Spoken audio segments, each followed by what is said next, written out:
એટલે સત્વગુણ ચાલે ને ત્યારે આપણે એમ વિચાર કરીએ કે કાશીમાં તો જવું જ છે. પેલા મારા માં આપણે પ્રયાગરાજમાં હતા ને રાત્રે પેલા માએ પૂછ્યું તું અયોધ્યા તો લઈ જશો ને.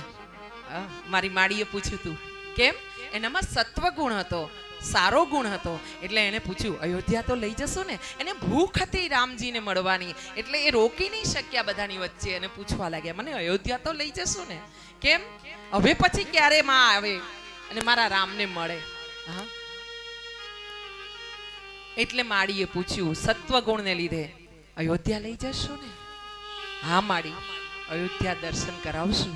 હા, રામજી તમને દર્શન દેશે કે જે ત્યાંથી બેઠું હોય ને હજારો કિલોમીટર દૂર ને ત્યાંથી રામ રામ મારે અયોધ્યા જવું છે, મારે અયોધ્યા જશો ને, લઈ જશો ને, પ્રયાગરાજ નવડાવશો ને, આ વ્યવસ્થામાં જશું ને, જેને આટલી તાલાવેલી હોય ને એને પછી રામ સ્વીકાર